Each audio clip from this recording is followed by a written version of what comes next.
Salut, salut, salut à tous. Bonjour Kinshasa, bonjour RDC, bonjour le monde entier, Europe, Asie, Océanie, Amérique.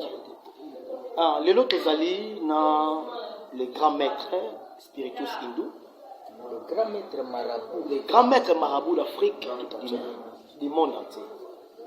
Je suis son fils, maître fils, bon, les jeunes maîtres, de l'Onayaki, mon grand-père. Mon grand-père, il faut le lot à expliquer Bisso. Moi-même, je comprends. C'est quoi la richesse de la famille? À expliquer Bisso, vous en avez belé, vous en hier, Europe, Asie, Océanie, Amérique et Afrique. Le lot, les grands maîtres, les grands astrologues, numérologues, grands maîtres spirituels, ils vont expliquer Bisso, c'est quoi la richesse de la famille? Bonjour mon père. Bonjour mon fils. Mon père, il faut expliquer mon entier. D'abord, c'est présenter, et bien les bioté, c'est présenter, et puis. Pesela Mokili Mobimba. Pesela Mokili Mobimba, d'abord se présenter, puis tu vas côté de la masolo. À vous, mon père. Merci, mon fils. Je suis le grand maître marabout d'Afrique. Je suis un homme de 45 esprits, verset pour ça, c'est de mille manières. Okay? Alors, awa, Toyoko Koma Naisika Oyo, Kaka Yolinga Oyeba. Vaye Naza Mutu. Il y a spiritualité, Mutu Aboko.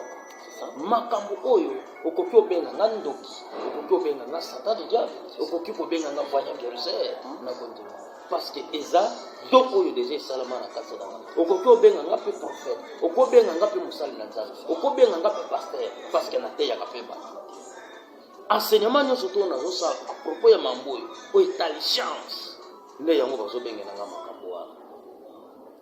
Ok, mon père, je sais que bato bazebele bazolanda biso que ma homme spirituel, il y a beaucoup de gens qui ont tourné ma question, c'est quoi la richesse de la famille? Richesse de la famille est alignée. Essayez un peu d'expliquer qu'est-ce que la richesse de la famille. Monde entier la richesse de la famille est alignée. En plus, à part la richesse de la famille, faire expliquer évoluer à Kanaba na domaine nini na kata spiritualité.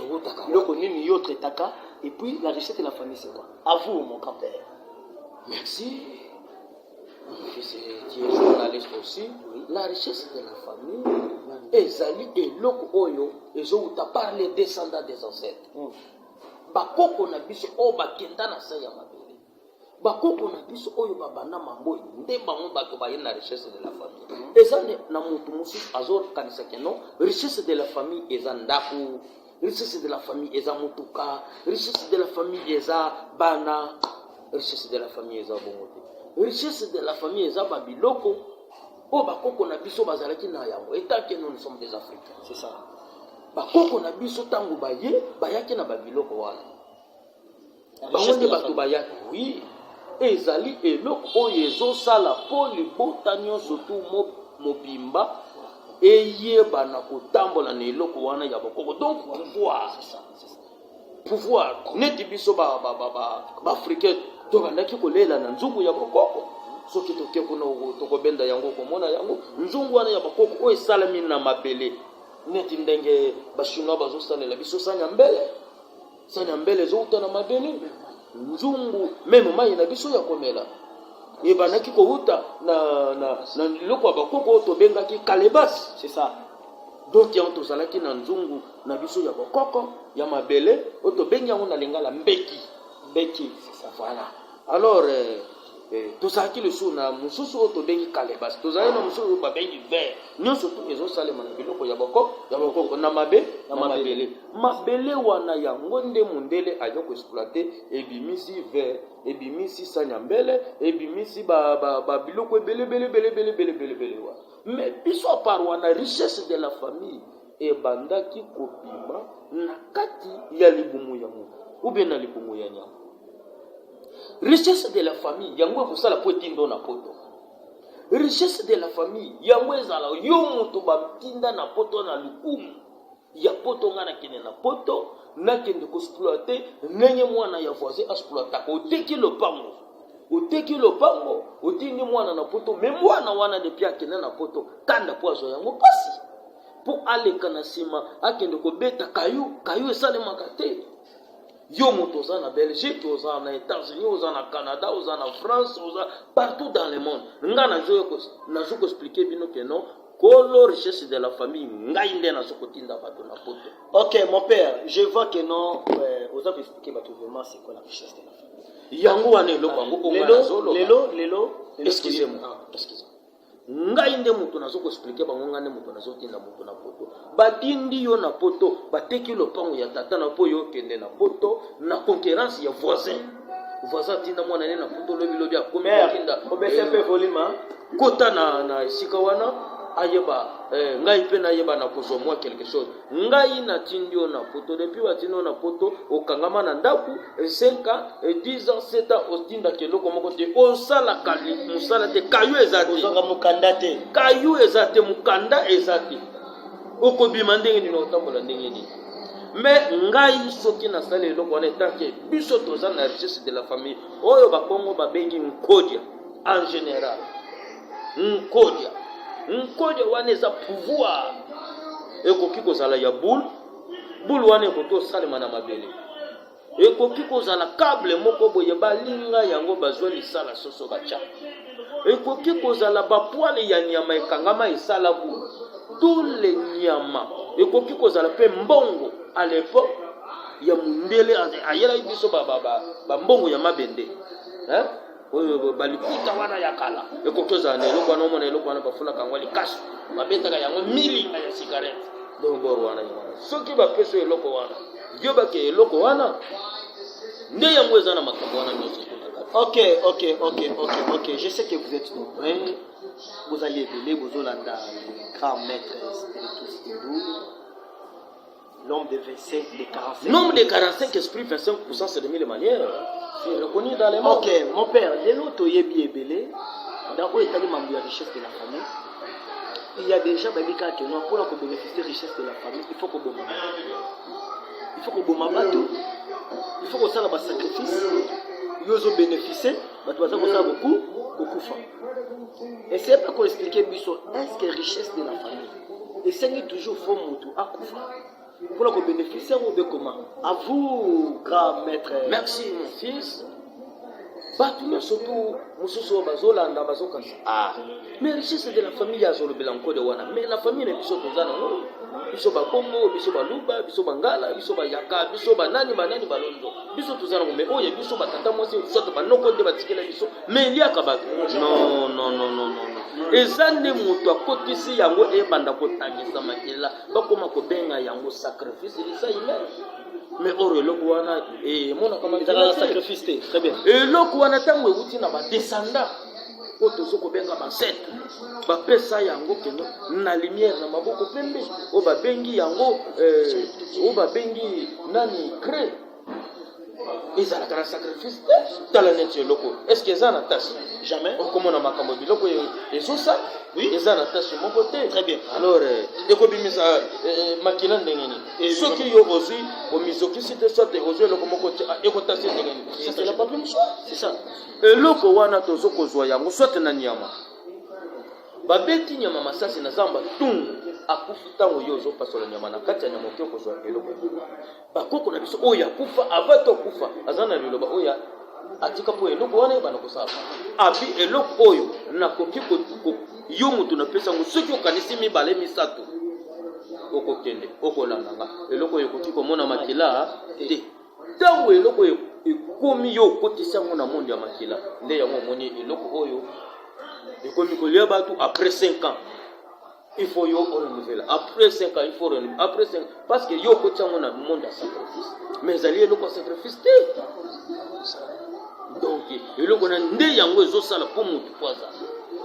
Donc, si je comprends bien, les grands maîtres spirituels hindous, l'homme de 45 000 esprits, nombre de 45 esprits, 25% de mille manières. Donc, pour nous bénéficier de la richesse de la famille, vous avez bon c'est ça? À côté de est-ce que bateau bazoke ko sala musala na la présidence, dire ba ministre, ba député, ba nani, yo bazoboma ba jamais.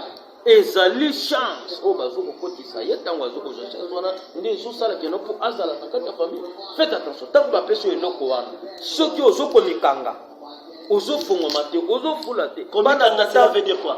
olingi kokabati ok donc on respecte loi ya karma voilà parce que tango bapeso eloko wana bazobenga yango premièrement c'est la richesse de la famille yo zo lo kwana omikanga yo moko lobi keno nasala mbiasa na basi nanga nasala mokili nanga na libota nanga mosi na yo na bana yo moko mosi na yo akoma soki famille ya kinoko ye ekitate ye ba petit frère yo lingi ko fongo mate ye ba keno mabe kokoti ponga na ko bana nyongo ne loko wana ya ko bana ko nyongo ne loko wana eloko wana eza ba fuli yo ba pesi loko wana okomi ministre okomi député okomi PDG okomi soki na nyango wana musala nyonso tu oyo zo sala tango zana eloko wana ezofula misolo pamba pamba oyo bino bozo kende koluka misolo na kende koluka misolo na sacrifier yeba yango a partir alelo misolo bazoka yango na sacrifice te eloko wana yo tango kokufa kotikela yango bana ezolanda yango babengi c'est la richesse de la famille. Ok, grand maître spiritus Hindu, est-ce que richesse de la famille eza kaka mbongo ou bien eza lopango ou bien eza mercure ou bien eza richesse moko bakoko batika oyo mutu ba abri koya epa na yo à travers ba contact na yo spirituel obimisi yango ou bien eza kaka makambo ya mbongo et c'est pas ko expliquer mokili mo penza ko richesse de la famille eza mbongo te eza ndako te ezali te soki eloko nini richesse de la famille eza eloko oyo ezoko produit mbongo ekobima wana mercure ekobima wana bavoiture ekobima wana bandako ekobima wana bado ya bapauvre ekobima wana baorphelin bakosepela na richesse de la famille eza na eloko moko eza wana yango ezosala mpo babiloko wana nyonso to ebanda kobima na richesse de la famille. J'espère que vous comprenez. Donc voilà, musala ezalaka te eloko wana nde kopesa oyo musala ozwaka mukanda te partout eloko wana nde kobimisa pozo mukanda zela na lakisa nini eloko moko boye tala yango na wuti kolakisa yango oyo eza nini papier mouchoir eza na couleur nini pembe eza pembe.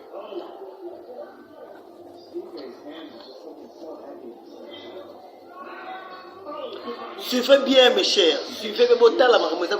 Ça c'est la plus haute magie. Yango nde ezoko salisa keno richesse de la famille po ezala boyo osepela okoki kozala na richesse de la famille na famille na bino bozana ngo bozokoka kosalela yango te capacité wana eza te pouvoir ya kosalela yango eza te po ozo yango il faut oluka grand maître spiritus Hindu nombre de 45 esprit 25% c'est de mille manières nde akopesa bino lumière ya kosalela eloko wana ye nde akokota kati na bino akobenga ba descendant na bino po bapesa bino ba lumière pano grâce na ngai nde okoyeba na kosalela eloko wana ebanda ko produire bakotikela eloko depuis batikela eloko ozotambola kana ngai batikela ngabo tola médaille batikela nga tali kuta batikela mais eloko wana ezosala makambo ebele tala neti eloko yango lobaka keno mutoki na ngai ebonga tala eloko ozomona parsa naza c'est la motoki na bagi yawe eloko ezate c'est la bagi c'est ça na bo c'est la bagi mes chers bolanda bien mamweza koleka ça c'est grand maître spiritus Hindu bolanda bien bozala discrété merci mutoki nanga okoki kopangusa na sa mapeka na yo mutoki na yo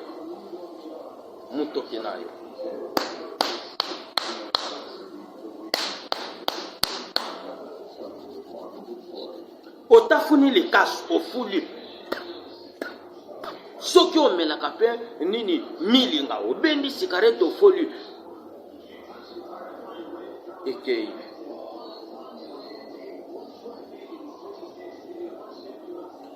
Waouh, ça c'est les grands maîtres spiritus hindous. $20. Bino pe bele bolo bakeno ezali mbongo ya faux. Ben, tala papier mouchoir azuyango wapi? Bolo bakeza mbongo ya faux. Mon père oh bendango awo benga na pesa na no moto. Moto na akoki ko changer yango. Yaka boyo ko changer yango la biso mbongo ya franc total so ba pesa. Ça c'est quoi ça? Richesse sa famille pe yango. Luka yango. Les richesse sa famille. Ça eloko yé par la richesse. Changer oya na bongo franc awa. Mais ça c'est quoi ça? Mon père, alors, naningi na tout na question ya suka passé déjà bongeza ngonga. La c'est biso spectacle au sali awa. Mutu o alingi azwa richesse sa famille pa na yo grand maître spiritus Hindu grand l'homme de 45 000 basi. Changer mbongo na kana ko. Po aya pa na yo fo asala nini? Bon. mutu wana po akome pananga il faut a contacter ngai il faut a contacter ngai po akoma na ngai yawo contact na ngai eza sur WhatsApp plus 243 85 488 31 28 plus 243 sur WhatsApp 85 488 31 28 en direct plus 243 81 52 73 964 Facebook ezali obeti kaka Spiritus Hindu ou bien Spiritus Sperle Hindu wana mbala moko okuti ngai otine invitation to bandi kosolola ngai na yo bapesi yo lumière okosoba biyano nyonso so mutu o aye pas Spiritus Hindu aye ko bénéficier richesse de la famille yo bi que non muta ko ko bomate ko bénéficier bon ba condition ezali nini est-ce que tu demandes l'argent tu demandes pas l'argent ma kamunyo de kaka ndenge nini pour muta ko bénéficier parce qu'on peut sailler lumière à vous mon père. Premièrement à l'époque ezalaki pour que ndoko luka musala soit na bureau soit na okokoti saka demande la foi okoti si demande ni eloko ozu musala mais lelo fike ba misala yango ekoma ya ba problématique ekoma ya ba concurrence ekoma ya tribal esengeli ocho moi quelque chose voilà na kati demande la yo ozo musala mais faites attention excusez-moi mais na biso etant que les aclédires ya ba descendants des ancêtres okoma na niveau wana yeba yango biso à l'époque to banda kosalela likasu sombi likasu ozui-moi l'écoute même 1000 francs congolais même 2000 francs congolais même 100 francs congolais otie na kati ya iloko na yo yango nde okoya kosala ekobota makam nga ya ona kosala miracle eza pa mate na uti ko utiliser eloko obeti mi prière eza eloko nini wana eza secret so bapesi richesse de la famille posalela yango ngana kosala onake na kiko suba nasaleli richesse de la famille eza kaliloba moko liloba eza secret yango nalobaki keno okoutilize likasu okoutilize milinga cigarette ava tokobima osokoli olati ava tokobima ovandi oyo osimbi eloko wana olobi le descendant des ancêtres bino bato bopesanga pouvoir natamboli eya na butu eya na moi na nzela bazokanga na esika nyonso tu nazokota bazobwaka bademande ya bato nyonso tu epa na yo oyebisanga nasunga nde libota otafuni likaso na yo kporaka pua ozwi milinga cigarette obeti ata omelaka yango te ozwi obeti kaka moko pua ozwi ye oke kozongisa ye na esika na ye ya secret oyo azala après osala nini otamboli esika yo ozokende bazowela oyo ya kowela excusez-moi nalingi nasukisa parce que ngonge eza ngonge yango oyokaka keno mwasi na ndako akendaki kosimba esika moko basimbaka te akoma liboma faites attention secret eza secret secret eza secret bapesaka biso keno eloko wana na se ya mbetu na motu ya mbetu keno eloko oyo bakoki kosimba yango te mais mwasi opekisa ye keno etaki aza mwasi s'il vous plaît tala mutu akendaki kochange mbongo yeyo aye epa la biso to ezali na 20 tala mbongo achangelaka franc congolais toza na 20 000 Europe, Océanie, Asie et Amérique et tout machin. Donc nous sommes là, ça c'est le billet de... C'est la richesse de la Ici c'est francs congolais. Qui fait beaucoup de miracles dans le monde. 10 000 francs, c'est 40 000. Que ce soit qui est au niveau de l'Europe. Ça va, nous sommes déjà à la fin. Grand maître Spiritus Hindu. À part richesse de la famille. Vous avez évolué sur le domaine clinique. Essayez d'expliquer mon date. À part richesse de la famille. Vous savez, tout ça n'a pas de traitement du corps. Merci. Oyo ba bois qui là yo ba malade oyo si la caté comme des plaies infectées. Oyo bi ba plaies infectées oyo et si la caté ba stérilité. Voilà. Na ko traiter yo na stérilité. Merci. Libala na yo ekufa. Ba mema yo na loyenge po obozwa mukanda. Ake kuna ake ko bois ki sa yo. Yeba ke libala na yo sika yo kenda. Ezozwa pema te. Ekozala cité. Mukolo nyonso tu pieza te etokaka na nzungu libala no ezala kimia te yo mobali mwasi wana babotola epozangi mbongo yo bake soki contacter le grand maître Spiritus Hindu nombre de 45 esprits 25% c'est de la manière ozana solution Ok. Plus 243 85 488 31 28. Merci à vous. Ciao. Merci les amis de Haute Magie TV, des grands maîtres spirituels hindous, des grands maîtres, de maître Fils Bwanga, les jeunes maîtres. Je sais que vous êtes là nombreux en train de nous suivre par des enseignements. Je sais que prochainement, on va parler sur la méditation sensuelle, sur la connaissance spirituelle et c'est à propos de beaucoup de choses. Vous qui aimez la magie, vous qui aimez la spiritualité, la sorcellerie et tout machin, et grand maître spiritus hindou a donné ses numéros et Botala Mbongo Oye Bimaki, Yango Tozanango, pour changer. Vous contactez Ngaï, si vous avez besoin d'un grand maître spiritus hindou, plus 243 89 29 56 22. Voilà, WhatsApp, il y a jeune maître Fils Bwanga. Après, direct, ils ont dit plus 243 82 0060 358. Contactez-moi sur Facebook, Maître Spiritus, Maître Fils Bwanga. Je suis l'élève des grands maîtres spiritus hindous, l'homme de 45 000 esprits et tout machin. Donc vraiment, je vous invite tous de notre page. À bientôt et ciao. Merci à vous.